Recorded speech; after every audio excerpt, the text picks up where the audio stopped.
Hey there, my name is LexC, and thank you so much for joining me today. Today, I'm going to be reviewing the book Verity by Colleen Hoover.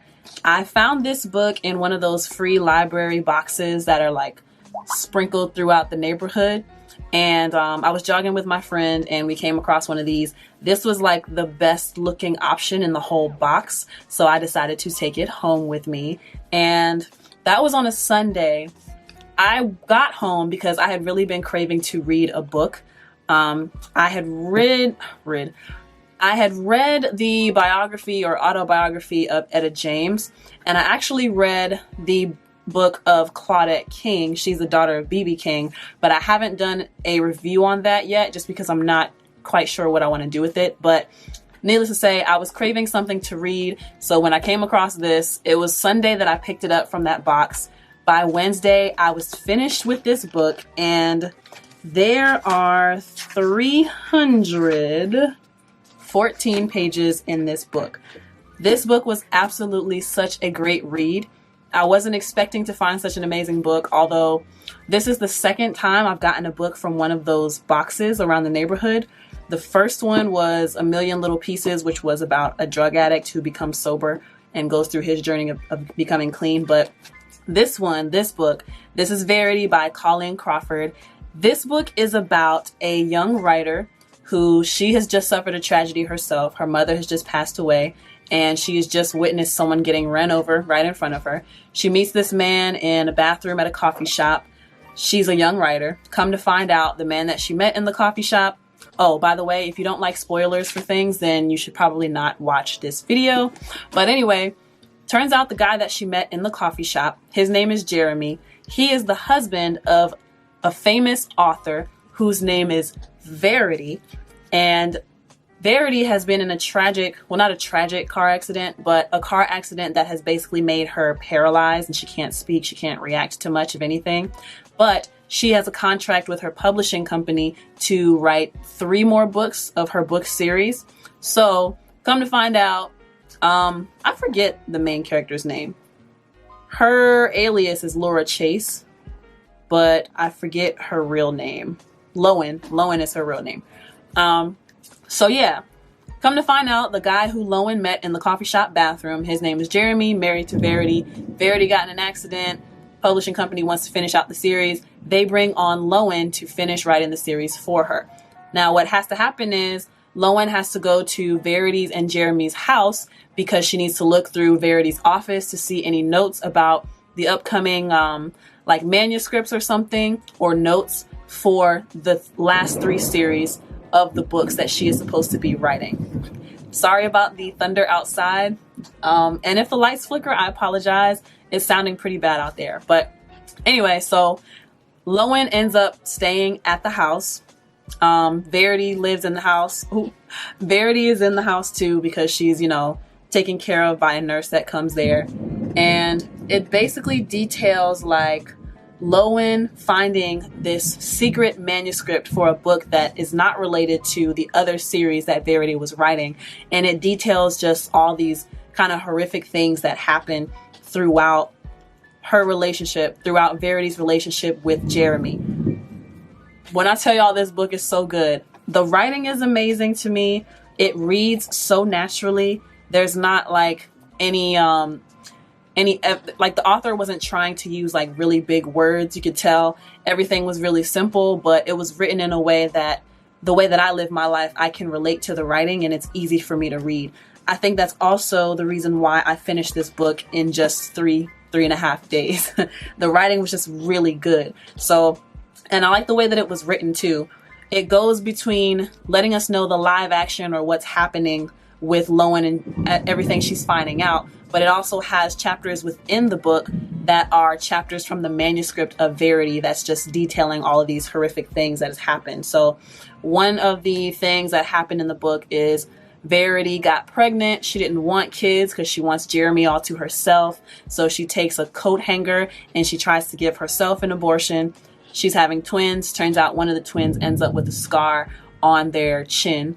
That's actually from some common thing that happens where the tissue in the womb or something causes the kids to come out with scars. But anyway, Another incident is where she's like constantly talking about in this manuscript possibly killing her daughter, like the lesser liked of the two twins. She knows that she has a peanut allergy. Oh no, the one that she likes has a peanut allergy. She starts to become suspicious of the other twin, the twin that she doesn't like.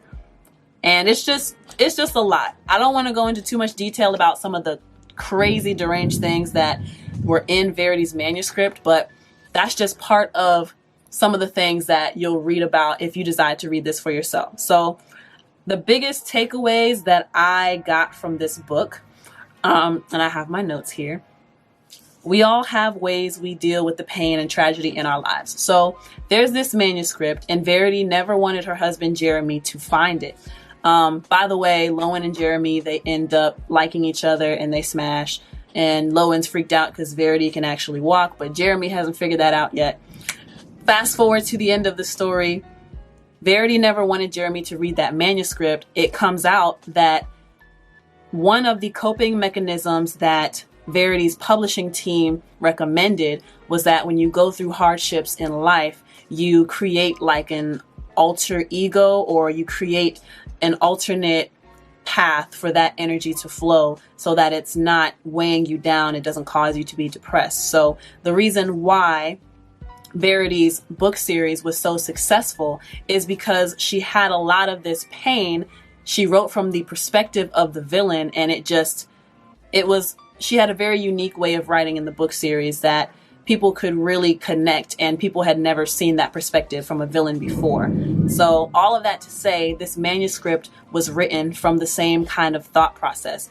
I'm going through a lot. Let me create a character that is actually doing all of the negative things that I think through my mind. This person is not necessarily me.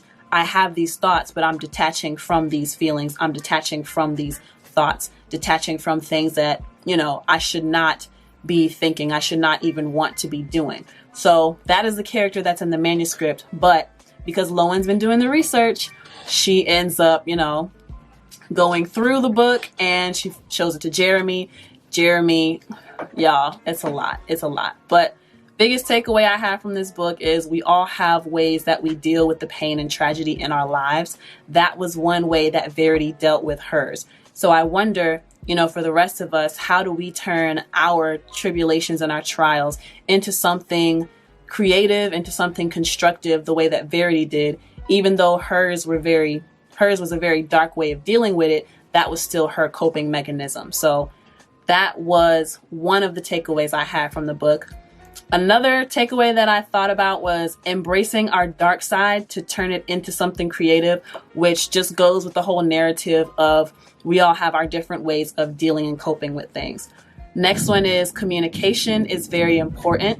I say this because there was a letter at the end of the book where Verity was confessing that she never actually did the things that were written in the manuscript. She was following the advice of her publishers and detaching from, all the negativity. But Jeremy never knew that. Lowen ended up finding that letter. She never gave it to Jeremy that we know of.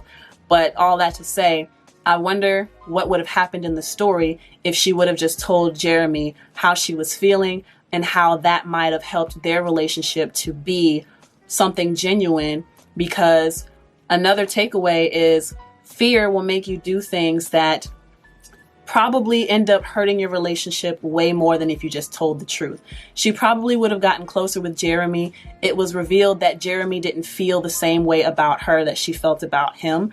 And so that's just another kind of insult to injury that happened within the book. But my battery is about to run out on this camera. I'm so sorry. I really want to rave about this book a little bit longer, but let me know if you would like to read this book next. It's really good. Verity by Colleen Hoover. I extremely enjoyed this.